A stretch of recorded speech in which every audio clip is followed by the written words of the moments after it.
마가복음 14장입니다. 마가복음 14장 32절부터 42절까지.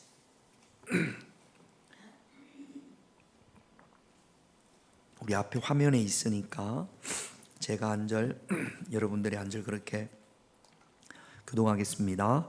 그들이 겟세마네라 하는 곳에 이름해 예수께서 제자들에게 이르시되 내가 기도할 동안에 너희는 여기 앉아 있으라 하시고 베드로와 야고보와 요한을 데리고 가실새 심히 놀라시며 슬퍼하사 말씀하시되 내 마음이 심히 고민하여 죽게 되었으니 너희는 여기 머물러 깨어 있으라 하시고 조금 나아가사 땅에 엎드려 될 수 있는 대로 이때가 자기에게서 지나가기를 구하여 이르시되 아빠 아버지여 아버지께는 모든 것이 가능하오니 이 잔을 내게서 옮기시옵소서. 그러나 나의 원대로 마시옵고 아버지의 원대로 하옵소서 하시고 돌아오사 제자들이 자는 것을 보시고 베드로에게 말씀하시되 시몬아 자느냐 내가 한 시간도 깨어 있을 수 없더냐. 시험에 들지 않게 깨어 있어 기도하라. 마음에는 원이로되 육신이 약하도다 하시고 다시 나아가 동일한 말씀으로 기도하시고 다시 오사 보신즉 그들이 자니 이는 그들의 눈이 심히 피곤함이라. 그들이 예수께 무엇으로 대답할 줄을 알지 못하더라. 세 번째 오사 그들에게 이르시되 이제는 자고 쉬라. 그만 되었다. 때가 왔도다. 보라 인자가 죄인의 손에 팔리느니라. 같이 있습니다. 일어나라 함께 가보자. 보라 나를 파는 자가 가까이 왔느니라. 아멘. 올해 하나님께서 우리 교회에 주신 말씀이 에스겔서 34장 26절 복된 소낙비를 내리리라. 우리 앞에 여기 배너에 있죠. 복된 소낙비를 내리리라. 그래서 지난 2주 동안 우리가 저녁 기도회를 가졌습니다. 선한 말의 능력이라는 주제를 가지고 2주 동안 말씀을 듣고 기도했습니다. 무엇이 복된 소낙비냐? 선한 말이 복된 소낙비입니다. 그래서 어떤 말이 선한 말인지를 우리가 2주 동안 듣고 또 깨닫고 기도했습니다. 선한 말의 복된 소낙비가 여러분들에게 풍성하기를 주님의 이름으로 축원드립니다. 하나님께서 우리에게 내리시는 복된 소낙비 중에 최고의 복된 소낙비는 예수님께서 우리를 위하여 지신 십자가인 줄로 믿습니다. 예수님께서 우리를 위하여, 우리 죄를 위하여 십자가에 달리셨는데 육신의 몸을 입고 온 예수님도 십자가는 엄청난 고통이었습니다. 오늘 우리가 읽은 본문 말씀은 예수님께서 이제 날이 새면 십자가에 달리셔야 합니다. 그 사실을 예수님 본인이 알고 있어요. 우리가 어떤 큰 수술을 받거나 그러면 그 수술하는 날짜가 정해지지 않습니까? 몇 월 며칠 몇 시. 사실 수술 받을 때보다 그 수술하는 날짜를 기다리는 시간이 더 어렵습니다. 더 힘듭니다. 더 두렵습니다. 하루하루 다가올수록 보통 힘든 것이 아닙니다. 제가 목회하면서 병원에서 수술 받는 분들 큰 수술을 받으면 서울이라도 제가 새벽에 달려가서 수술 받기 전에 꼭 기도를 했습니다. 새벽 일찍 6시 전에 도착해서 보면 다 깨어 있습니다. 수술 시간이 10시, 11시더라도 잠을 주무시는 분이 아무도 없습니다. 긴장이 되니까, 두려우니까. 예수님도 마찬가지입니다. 십자가에 달릴 시간이 점점점 다가오면서 예수님은 너무너무 힘드셨던 모양입니다. 그래서 예수님께서 자기의 마음을 이렇게 표현하십니다. 우리 금방 읽었는데 33절, 34절 같이 있습니다. 베드로와 야고보와 요한을 데리고 가실새 심히 놀라시며 슬퍼하사 말씀하시되 내 마음이 심히 고민하여 죽게 되었으니 너희는 여기 머물러 깨어 있으라 하시고. 아멘. 심히 놀라시며. 하나님이신 우리 예수님에게도 십자가는 심히 놀랄 만한 그런 사건이었던 모양입니다. 또 33절 마지막에 보면 슬퍼하사, 예수님의 마음이 지금 너무 슬픕니다. 34절 보면 뭐라고 표현하시냐면 내 마음이 심히 고민하여 죽게 되었으니. 여러분, 우리도 인생을 살다 보면 심히 놀랄 때가 있습니다. 원하지 않지만 너무너무 슬플 때가 있습니다. 죽을 만큼 심히 고민이 될 때가 있습니다. 예수님도 심히 놀라셨고 너무 슬프시고 마음이 심히 고민하여 죽을 정도에 이르르셨습니다. 이때 이 예수님이 어떻게 이 고통을 이기고 십자가를 향해서 나아가셨는지 오늘 본문 말씀을 통해서 우리가 좀 깨닫기를 원합니다. 먼저 예수님은 십자가를 앞두고 겟세마네 동산이라는 곳에 가서 기도하셨습니다. 근데 보통 예수님은 홀로 기도를 많이 하셨거든요. 조용한 곳에 가서, 아무도 없는 곳에 가서 그렇게 기도를 하셨습니다. 그런데 이날은 평상시와 달랐습니다. 예수님의 제자들을 데리고 겟세마네 동산으로 올라가셨습니다. 그리고 예수님께서 처음으로 제자들에게 이런 부탁을 하십니다. 34절, 다시 한번 34절 같이 있습니다. 말씀하시되 내 마음이 심히 고민하여 죽게 되었으니 너희는 여기 머물러 깨어 있으라 하시고. 내가 너무 힘드니까 이 깨어 있으라는 이야기가 나를 위해서 좀 기도해 달라는 이야기입니다. 내가 이거 감당하기가 너무 어려우니까 사랑하는 제자들아, 나를 위해서 기도해 주겠니? 눈을 크게 뜨고 나를 위해서 기도해 주겠니? 그렇게 부탁합니다. 이게 고통을 이기는 십자가를 향해서 나아가는 예수님의 방법입니다. 여러분, 힘들고 어려울 때 여러분들은 누구에게 기도 부탁을 하십니까? 나는 기도 부탁할 사람이 없어 라고 생각되시면 여러분들은 기도의 동력자가 없는 겁니다. 내 마음을 알고 내 어려움을 알고 나를 위해서 기도해 줄 수 있는 기도의 동력자가 반드시 필요합니다. 우리 신앙생활에서는 내가 힘들고 어려울 때 나의 어려움을 이야기하며 함께 기도해 줄 수 있는 그 기도의 동력자가 반드시 있어야 합니다. 여러분, 히브리서 12장 12절을 보면 이렇게 말씀하십니다. 같이 있습니다. 그러므로 피곤한 손과 연약한 무릎을 일으켜 세우고. 여러분, 기도하는 우리의 손이 피곤할 때가 있습니다. 기도하는 내 무릎이 피곤할 때가 있습니다.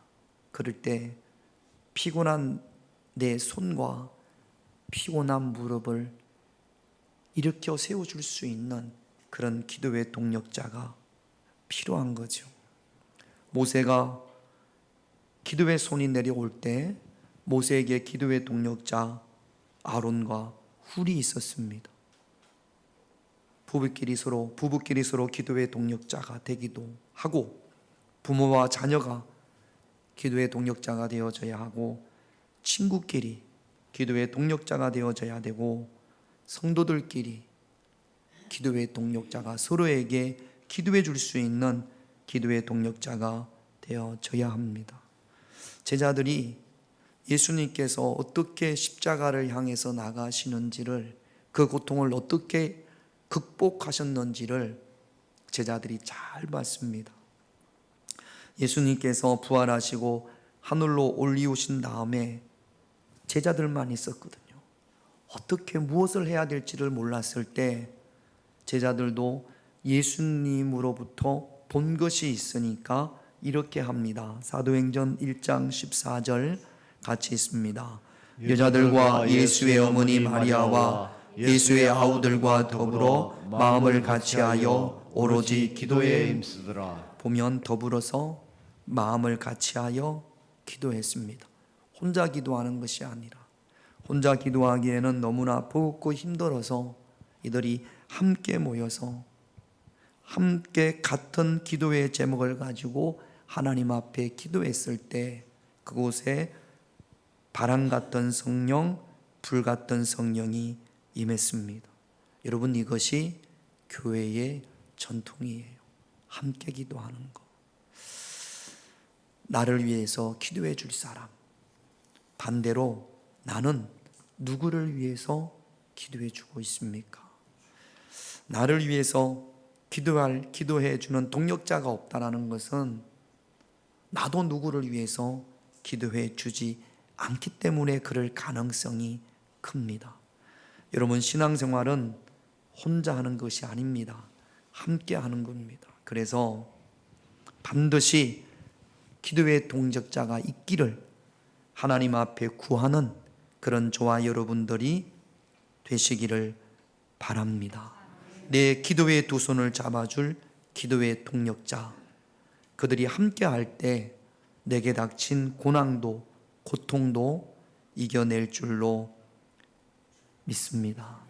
예수님께서 제자들을 데리고 가셔서 나를 위해서 기도해 달라 그리고 부탁하시고, 예수님께서는 다른 성경에 보면 땀방울이 핏방울이 되도록, 그만큼 예수님은 지금 마음적으로 너무너무 힘든 상태에 있는 거죠.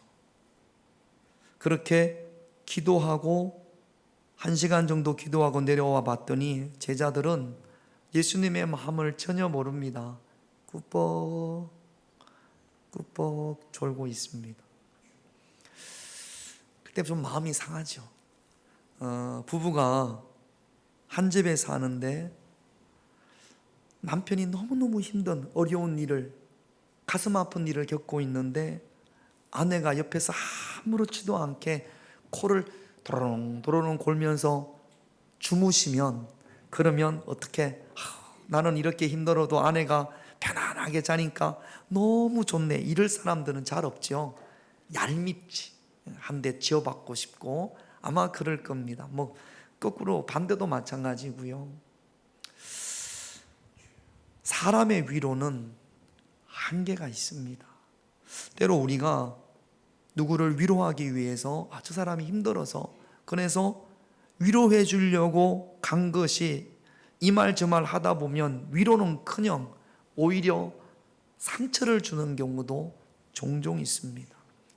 구약 성경에 보면 욥이라는 사람이 있어요. 욥이라는 사람이 엄청난 그런 고난을, 환난을 당합니다.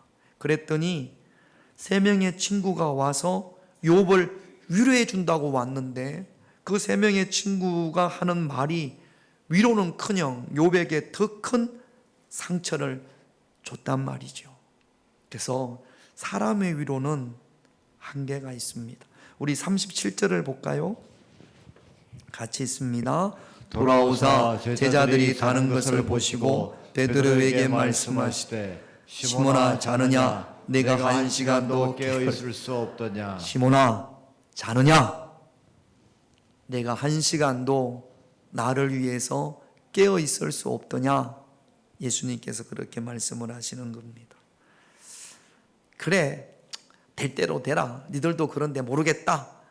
그리고 포기하는 수가 있는데, 예수님은 제자들이 졸고 있는 거 이거 보면서 막 좌절하거나 포기하거나 그러지 않습니다.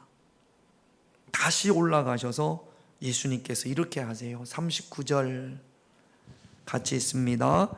다시 나아가 동일한 말씀으로 기도하시고. 자, 뭐 우리 교회에 어려운 일이 있거나, 아니면 가정에 어려운 일이 있거나, 아니면 여러분들이 다니는 그 직장 회사에 어려운 일이 있거나, 그래서 기도하시는 분들, 예수 믿는 분들이 우리 교회를 위해서 기도하십시다. 우리 교회를 위해서 밤마다 모여서 기도하십시다. 그렇게 10명이 권사님, 장로님 우리 기도하십시다. 그래서 예, 기도하겠습니다. 그리고 밤마다 모여서 기도하기로 했단 말이죠. 그래서 9시에 왔더니 아무도 안 왔어. 아무도 안 오면 어떡해? 마음이 어떻습니까? 아휴, 그래, 때리치자. 내 혼자 한다고 뭐가 되겠어? 아휴, 때리치자.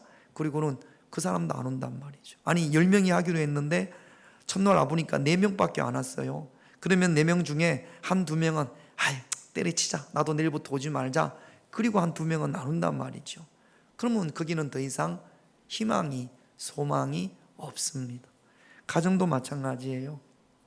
이런 어려움이 있으니까 우리 기도합시다. 우리 엄마, 아빠, 아들, 딸들 우리 모여서 기도하자.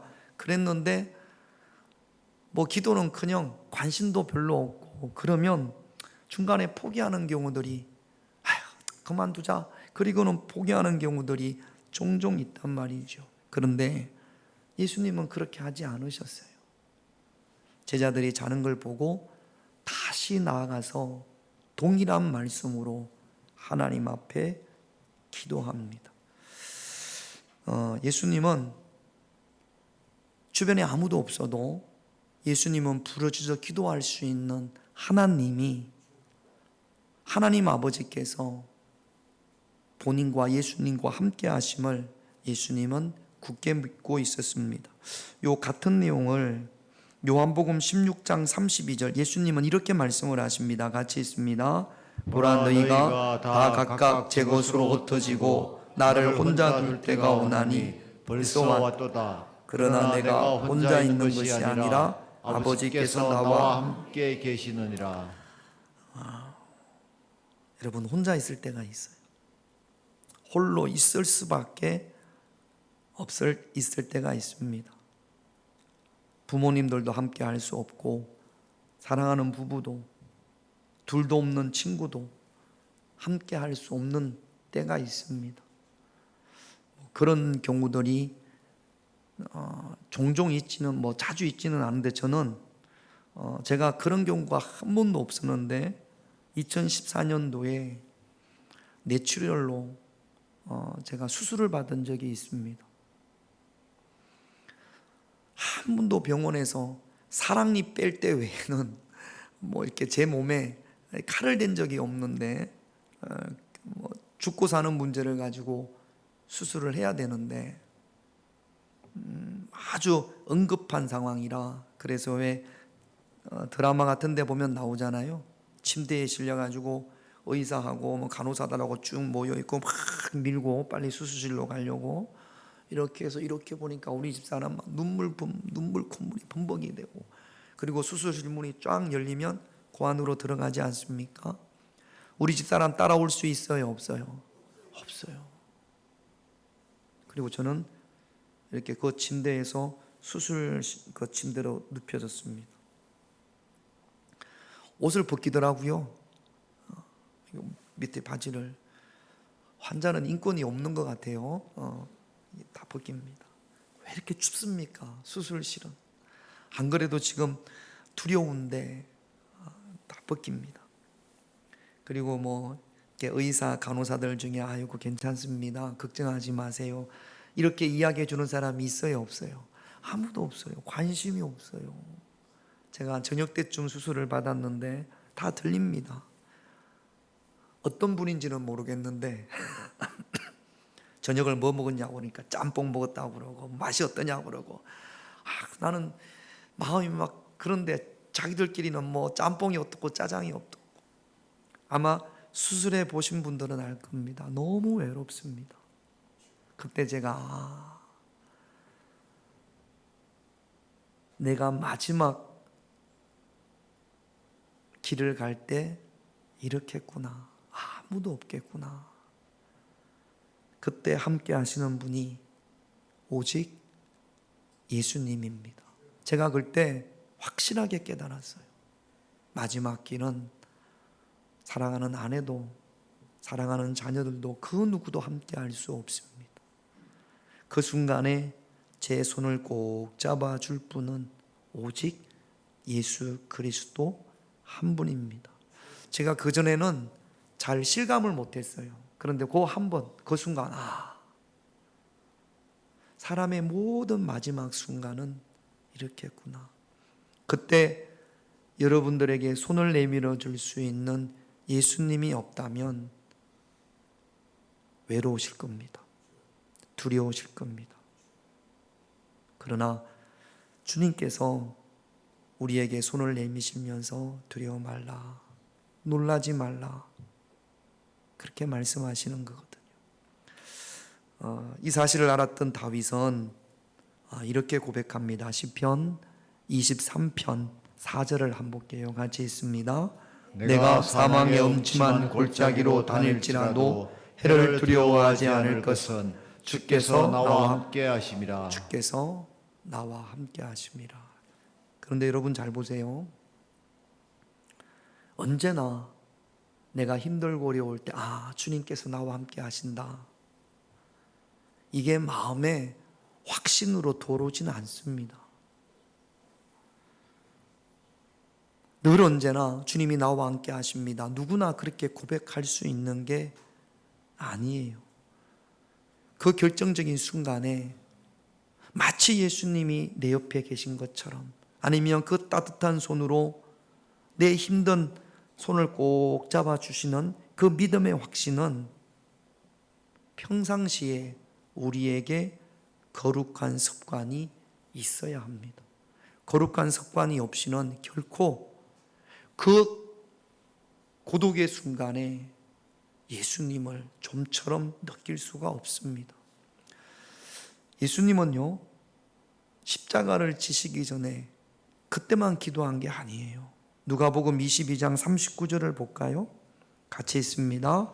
예수께서 나가사 습관을 따라 감람산에 가시매 제자들도 따라갔더니. 기도하는 것은 예수님의 습관입니다. 우리 거룩한 습관이라고 그러죠. 기도하는 거, 예배드리는 거, 또 찬송하는 거, 성경 읽는 거, 이런 것들이 거룩한 습관입니다. 이거는 좋은 습관을 뛰어넘어 거룩한 습관이 되는 거죠. 새벽 기도, 저는 29에 목회를 시작을 했고, 그전에도 27, 26 이럴 때도 교회에서 사역을 했습니다. 제가 아마 새벽 기도 차량 운행을 시작한 것이 27, 8 때부터 새벽 예배 차량을 운행을 했던 모양입니다. 새벽 기도가 습관이 되어졌어요. 우리 교회도 새벽 기도가 습관이 된 분들이 있습니다. 늘 그 시간에 깨고 또 기도하기를 원하고, 그러면 1년 우리 교회 토요일 날 주일 날 새벽 기도가 없다고 하고 한 300일 정도 새벽 예배를 할 텐데, 새벽 예배를 올 때마다, 새벽 예배 와서 기도할 때마다 성령이 임재하시고 하나님의 역사가 있고 그렇지는 않습니다. 어떤 때는 피곤할 때도 있어요. 기도하러 왔다가 잠만 자고 가지요, 그럴 때도 있어요. 꾸벅꾸벅 졸다 갈 때도 있고, 아니면 아무것도 그냥 멍하게 앉아 있을 때도 있고. 그러나 어떤 날은 성령의 강권적인 역사가 있습니다. 너무나 확실하게 하나님께서 음성을 들려주시기도 하고 하나님께서 응답해 주신단 말이죠. 거룩한 습관이 있기 때문에 그렇습니다. 습관이라는 것은 오랫동안 반복되어 온 행동이 내 몸에 익혀진 거죠. 여러분, 이 거룩한 습관이 결정적인 순간에 하나님을 만나게 하고 하나님을 경험하게 하고 하나님에 대한 확신을 가지게 합니다. 이 주일 예배 드리는 것도요, 이거 거룩한 습관입니다. 여러분, 예수 처음 믿잖아요. 주일 지키는 것이 너무너무 힘들어요. 예식장 뭐 있지, 무슨 가족 행사 있지, 뭐 있지. 주일 지키는 것이 보통 일이 아닙니다. 그런데 저는 이제 이 주일을 지키는 것이 거룩한 습관이 됐잖아요. 저보고 주일날 예배 드리지 말고 여기 벚꽃 폈으니까 주일 예배 드리지 말고 저기 벚꽃 보러 가라고 하잖아요. 못 갑니다. 주일날 그래, 오늘은 내가 예배 드리지 말고 꽃 구경 가야지. 그리고 결심을 하고 가잖아요.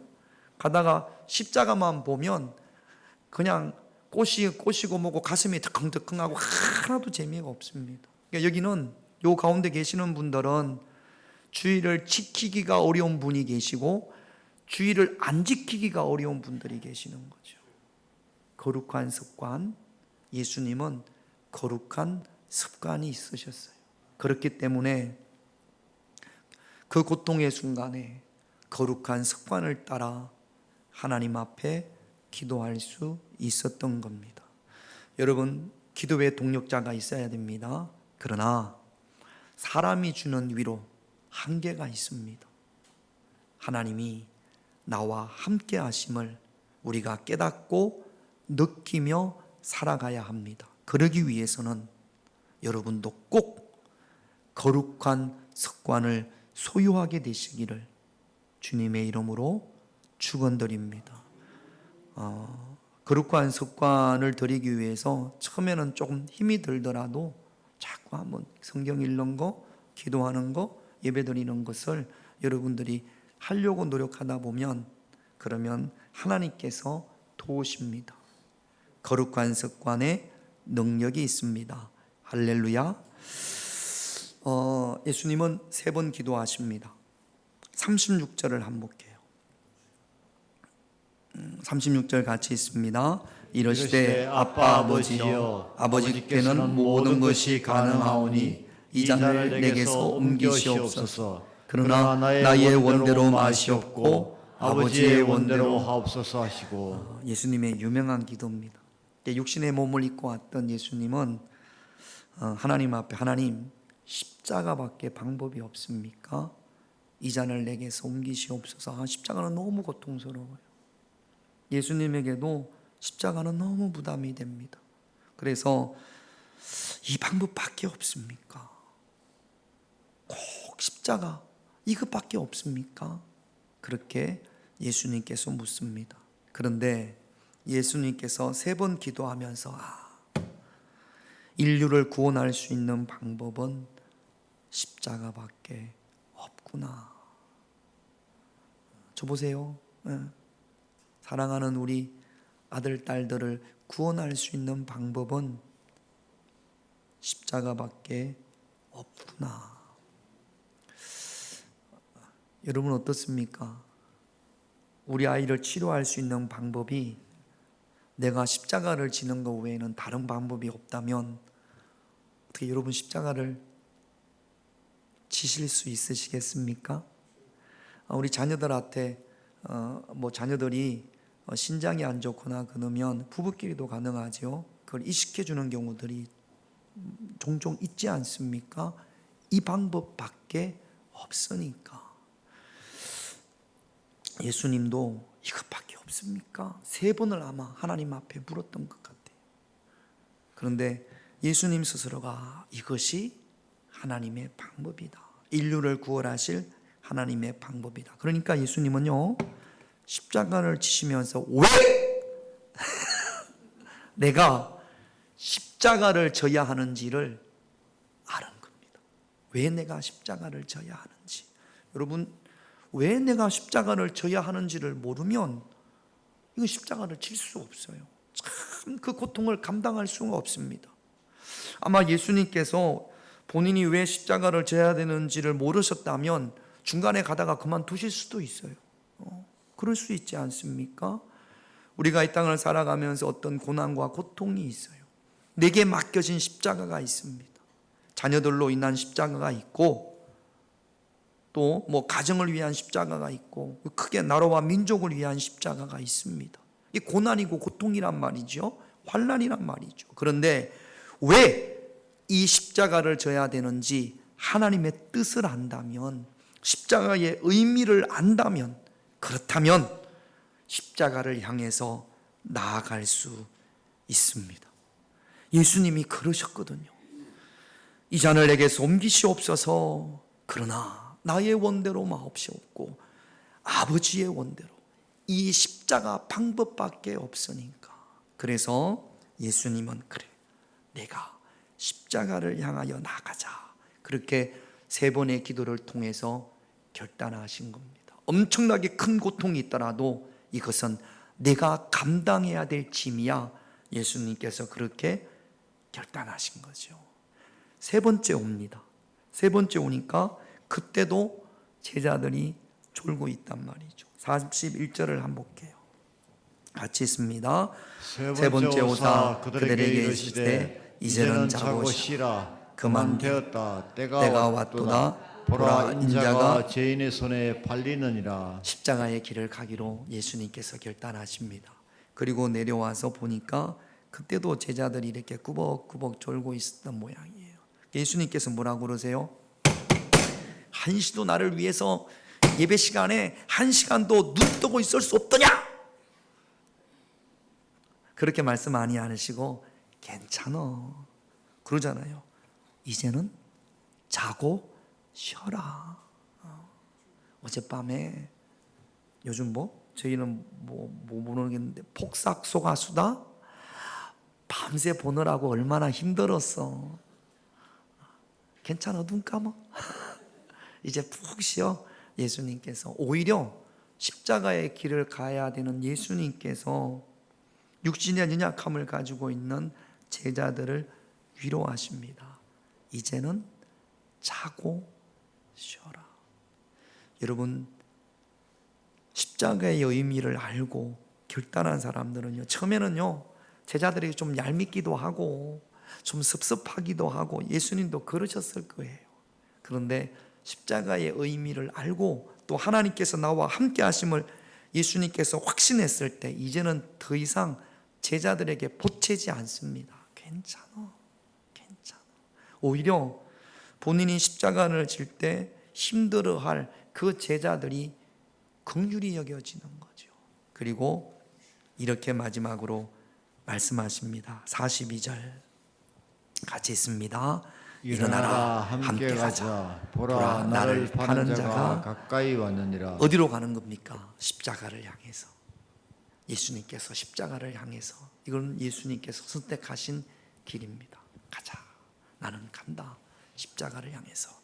그렇게 말씀하시는 거죠. 예수님은 이제 십자가를 향해서 나갈 준비가 다 되신 겁니다. 바울은요, 이렇게 로마서에서 고백을 합니다. 로마서 8장 28절 같이 있습니다. 우리가 알거니와 하나님을 사랑하는 자, 곧 그의 뜻대로 부르심을 입은 자들에게는 모든 것이 합력하여 선을 이루느니라. 하나님의 뜻이 어디에 있는지 자세히 조목조목은 잘 모를 때가 있습니다. 그러나 바울은 확신하는 것이 지금 내가 겪고 있는 고난, 지금 내가 겪고 있는 환난, 고통, 이런 모든 것들이 다 내가 하나님 안에만 있다면 합력하여 반드시 하나님의 선을 이룰 것이라는 확신이 있습니다. 지금 십자가의 길이 비록 고통스럽고 큰 아픔일지라도 이 모든 것이 합력하여 하나님의 선을 이룰 줄로 믿습니다. 이것이 예수님의 결단이었고 이것이 순교자들의 결단입니다. 모든 것이 합력하여 하나님의 선을 이룸을 믿는 것은 예수님만, 바울만 그런 것이 아니고 우리의 믿음의 고백인 줄로 믿습니다. 그러므로 여러분 좌절하거나 걱정할 필요가 없습니다. 우리가 믿음 안에만 있으면 반드시 지금 당하는 그 십자가의 고난, 그 아픔도 합력하여 하나님께서 하나님의 선을 이루어 주실 줄로 믿습니다. 그러므로 우리는 예수님을 의지하고 기도하는 사람이기에 내 앞에 어떤 십자가가 있더라도 그 십자가의 고난이나 고통으로 인하여 하나님께서 우리에게 주시는 평안함을 결코 빼앗겨서는 안 됩니다. 인생은 고통이라고 이야기합니다.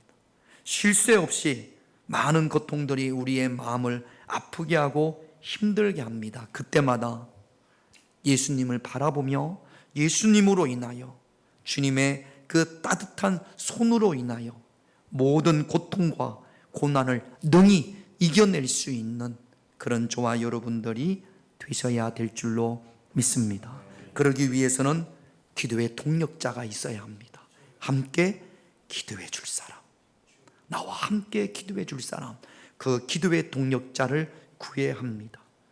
하나님이 나와 함께 하심을 알기 위해서는 거룩한 습관이 있어야 합니다.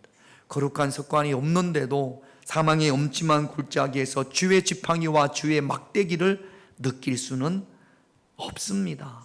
거룩한 습관이 있기를 우리는 기도해야 됩니다. 그리고 이 고난의 길에 하나님의 뜻을 반드시 깨닫는 그런 저와 여러분들이 되셔야 될 줄로 믿습니다. 기도 제목 보겠습니다. 1번 같이 있습니다. 나의 피곤한 손을 들어줄 기도의 동력자를 허락하여 주옵소서. 기도의 동력자를 구하십시다. 2번 같이 읽겠습니다. 기도와 말씀 예배를 통해서 하나님과 함께하는 거룩한 습관을 소유하게 하옵. 여러분 물어보세요. 나에게는 어떤 거룩한 습관이 있는지. 반드시 거룩한 습관이 있어야 합니다. 그래야 승리할 수 있습니다. 3번 같이 있습니다. 하나님의 뜻을 알기에 고난 가운데에서도 평안을 잃지 않게 하옵소서. 하나님의 뜻, 고난의 의미를 깨닫는 그런 저와 여러분들이 되기를 기도하십시다. 우리 오늘